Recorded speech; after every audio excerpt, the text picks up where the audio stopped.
Ask, and it is given. Seek, and you shall find. Knock on the door, and it shall be open. Well, all very simple words, right? But please take it literally, as in you, like, oh yeah, the example I was trying to make. For me, like these three phrases: knock, and the door shall be open; ask, and you shall receive; seek, and you shall find. They're all actually implying that it's instantaneous. And me even, I'm even going through a few moments, so to speak, when I'm putting a sentence together, ask and it is given. That already almost, that's the paradoxical part I wanted to get in, because the words almost take longer to, what I'm saying is, like, everything is instantaneous. When you put your awareness on it, that's how it is. That's reality, because you're aware of it. And that's what is, if you stay aware of it, either you drop it or you stay aware of it, or you're just a person who already has that thing, so to speak, their SP or their money, the car, the house, man, whatever, the body the body you desire so badly, or whatever, like the health, whatever. It's all inside right now. And if you put your awareness on these things, it is so. But the paradox is, like, take it literal, but don't take it literal, because ask and it is given also implies that there is still something to be given. There's still, like, do you understand what I mean? Like, it's not right now.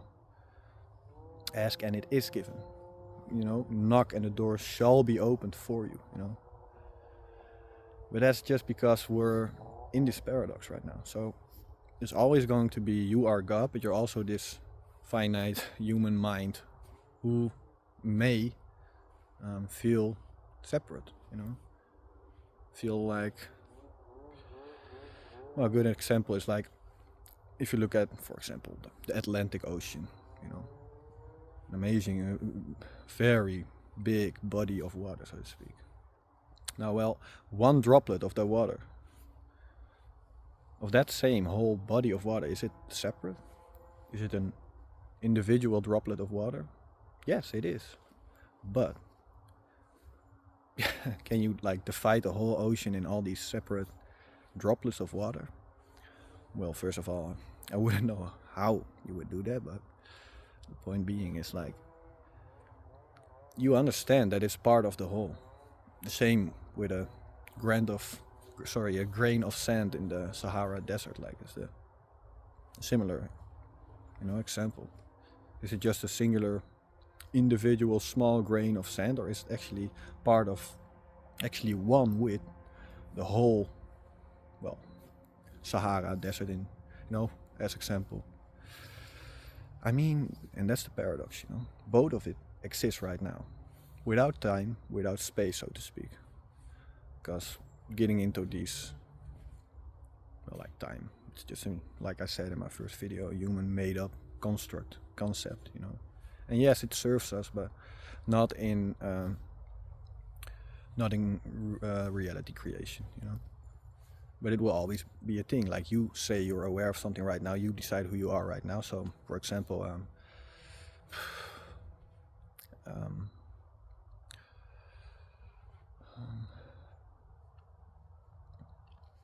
I don't know, I got €1 million right now, whatever. I got €1 million right now. So, okay, I'm aware of choosing that right now. Now I'm gonna, I'm thinking of it. Now I'm gonna think from it. So I'm aware of it. Now I understand that I am all there is. Awareness, God, whatever name you want to put on it, of course. Universe, whatever, doesn't matter.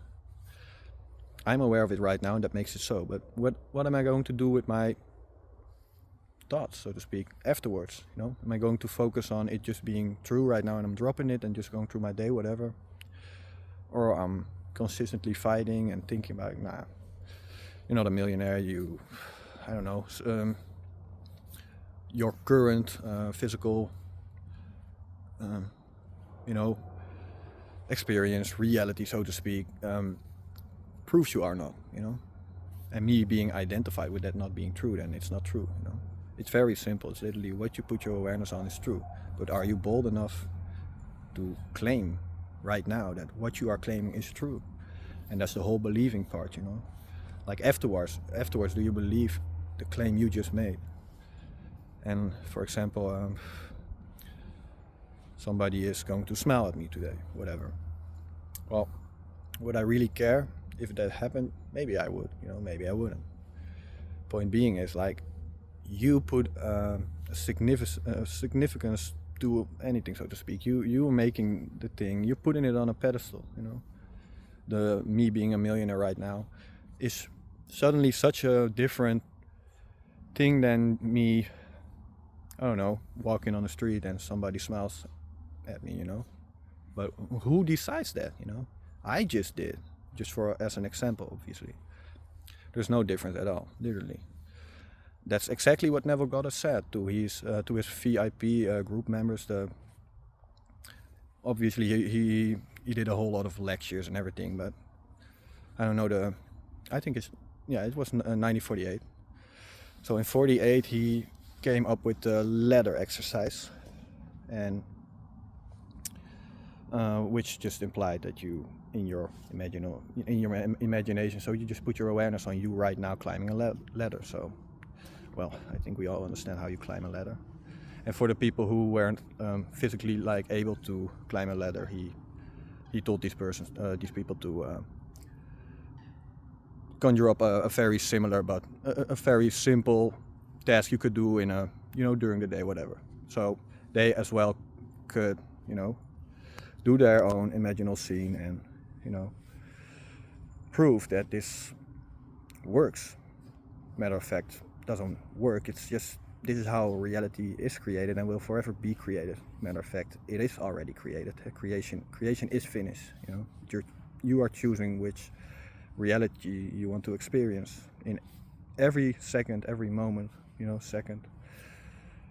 But Neville, after the weekend, the people who got success, so to speak, who just, or either they let it go or they knew that, you know, the thing was, they had, all of them, the people who got this technique or whatever, the thing was, I thought it was 3 days.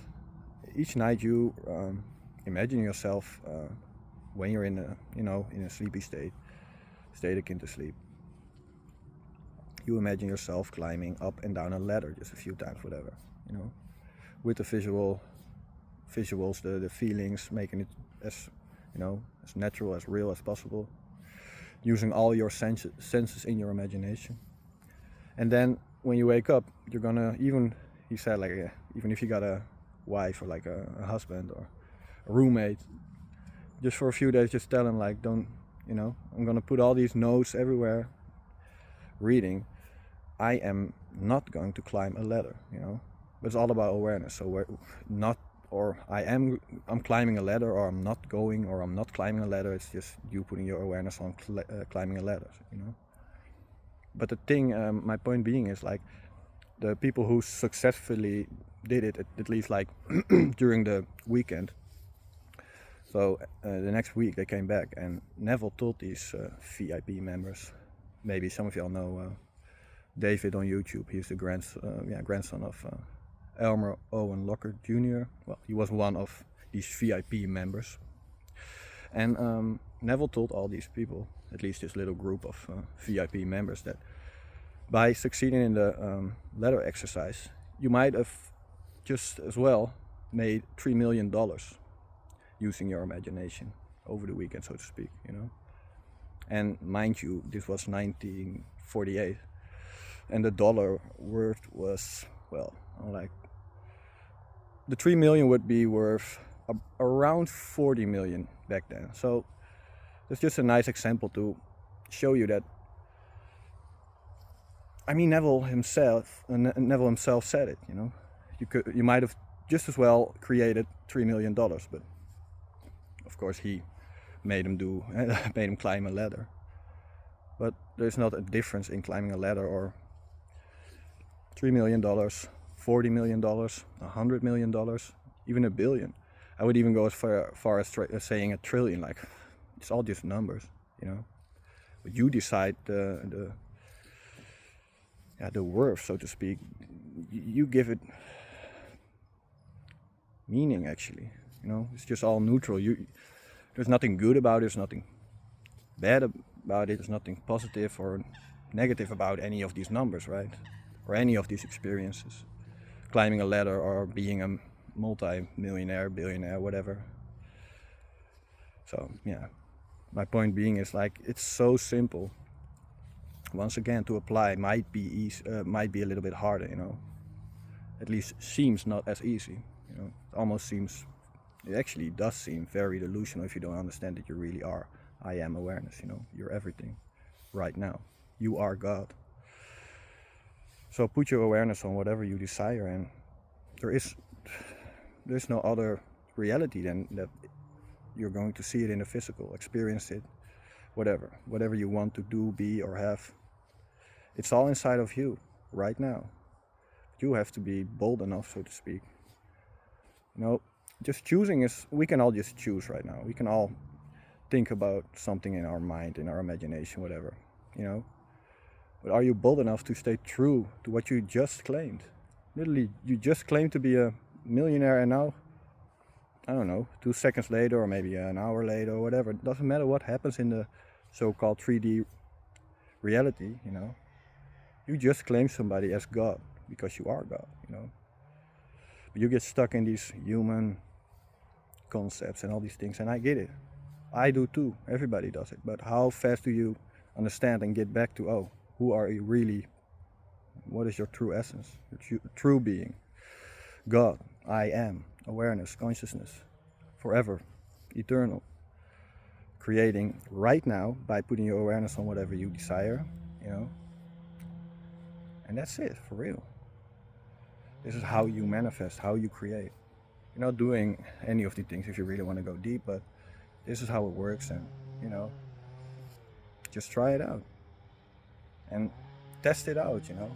You can only prove yourself wrong by, you know, focusing on the wrong things, putting your awareness on whatever you don't desire, you know.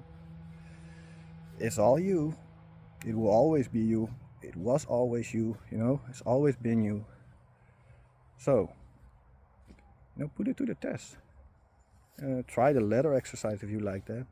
Put your awareness on climbing a ladder right now. Do it. Make it as visual and put all your senses in it to make it as real as possible. And soon you will climb a ladder. Now, once again, if you're not able to climb a ladder, do a sort of different scene, but it comes down to the same thing. Okay. So thanks for watching, and let us go into the silence.